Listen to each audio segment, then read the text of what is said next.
Bom, vamos começar então com o anúncio do governo chinês, que aproveitou lá o final, o fechamento do mercado financeiro e que aumenta mais uma vez as tarifas sobre produtos importados dos Estados Unidos.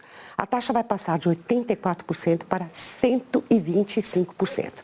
E depois de fazer as contas, o governo americano informou que as taxas sobre os produtos chineses não são de 125%, são de 145%. Os 125% eram sobretaxa. As taxas já estavam em vigor. Então vamos direto para Londres com a Cecília Malan, ela tem os detalhes desse anúncio. Bom, não tenho a menor dúvida, é um caso de guerra que parece que não vai ter o fim no horizonte próximo, né? Bom dia, querida. E a gente aqui completamente atordoados, tentando acompanhar, né, Mônica? Bom dia a todos. Foi a vez da China aumentar suas tarifas sobre importações dos Estados Unidos para 125%, como você disse, é olho por olho nesse confronto de alto risco entre Washington e Pequim. Uma briga que ameaça comprometer cadeias de suprimentos mundo afora e alimenta os temores de uma recessão global. Segundo um comunicado dessa manhã do Ministério das Finanças chinês, as altas tarifas americanas violam seriamente as regras do comércio internacional e vão contra as leis econômicas básicas e o bom senso. O presidente chinês fez seus primeiros comentários públicos sobre o tarifaço de Donald Trump durante um encontro hoje em Pequim com o primeiro-ministro espanhol.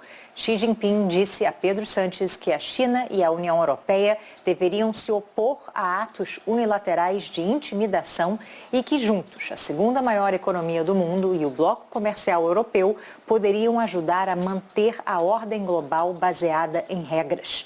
Sánchez, por sua vez, disse que o mundo precisa que a China e os Estados Unidos conversem. Mais cedo, um porta-voz das Nações Unidas alertou que a guerra tarifária entre chineses e americanos pode ter um efeito cascata catastrófico nos países em desenvolvimento, ainda pior do que os cortes de ajuda externa.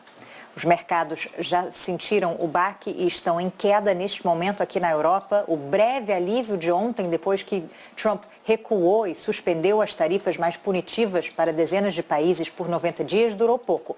É apenas uma pausa frágil, disse o presidente francês Emmanuel Macron, em parte porque as tarifas sobre aço, alumínio e automóveis permaneceram, bem como as taxas gerais de 10%, mas também porque essa pausa de 90 dias significa 90 dias de incerteza para empresas, governos e famílias em ambos os lados do Atlântico e além. Lembrando que a União Europeia suspendeu suas tarifas retaliatórias pelo mesmo período, mas a presidente da Comissão Europeia, Ursula von der Leyen, deixou claro que se a negociação com a Casa Branca não for satisfatória, o bloco vai expandir dramaticamente a guerra comercial para o setor de serviços e poderia impor taxas de bilhões de dólares à receita de publicidade de grandes empresas americanas como Google e Meta, a dona do Facebook, Instagram e WhatsApp. Von der Leyen lamentou que nesta guerra comercial não há vencedores, só perdedores, e alertou que o custo da incerteza pode ser pesado. Ontem, na Casa Branca, Donald Trump disse que acreditava que Washington e Pequim chegariam a um acordo que seria muito bom para os dois países. Mas parece, Mônica, que ele ainda acredita que pode forçar a China a se submeter, simplesmente impondo tarifas ao país. Claramente, não é o caso. Os Estados Unidos mudaram o tom, né, Cecília? Introduziram a palavra negociação ali nos pronunciamentos oficiais. Porém, é a história.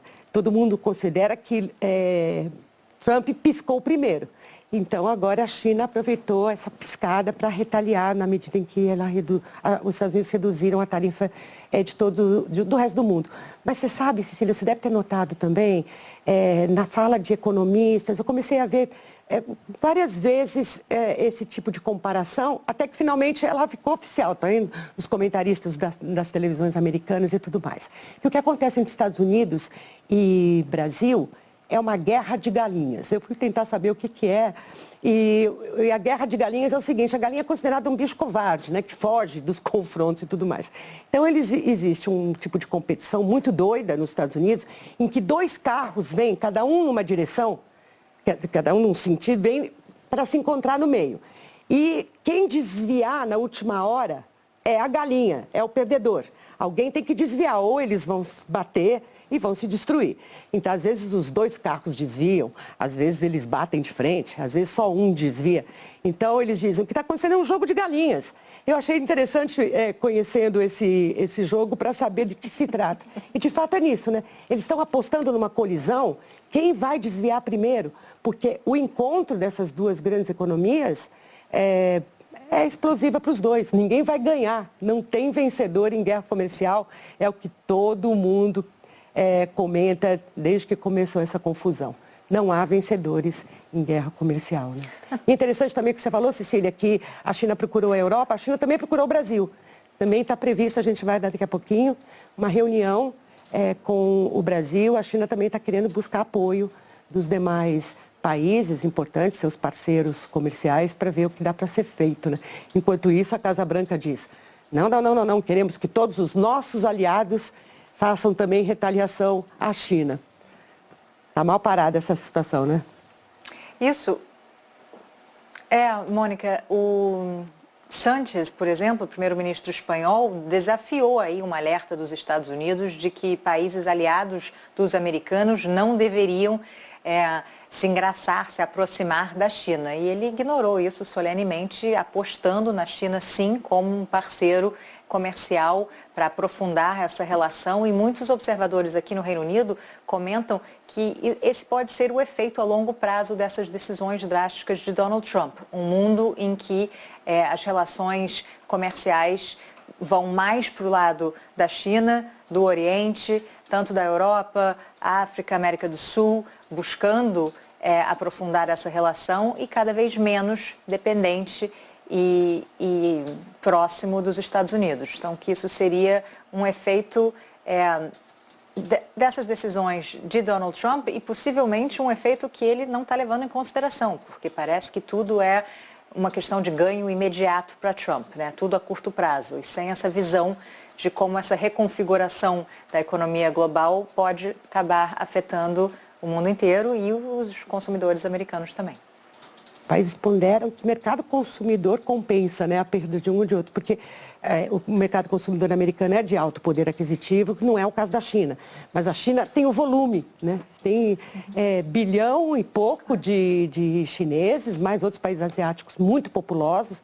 Então, também interessa para a Europa e outros mercados tentarem conquistar justamente esse público consumidor no momento que não haverá produto americano para abastecer, porque com essa tarifa será impossível. Será que vai dar tudo certo? Será que todos os cálculos vão funcionar? É sobre isso que a gente está debruçado, né, Cecília? Nem arrisca um palpite. Nem eu. Ninguém arrisca palpite. Está bem interessante isso. Só se fala em caos. Muito obrigada, Cecília. Boa sexta-feira para você. Bom fim de semana. Boa sexta. Tchau, querida.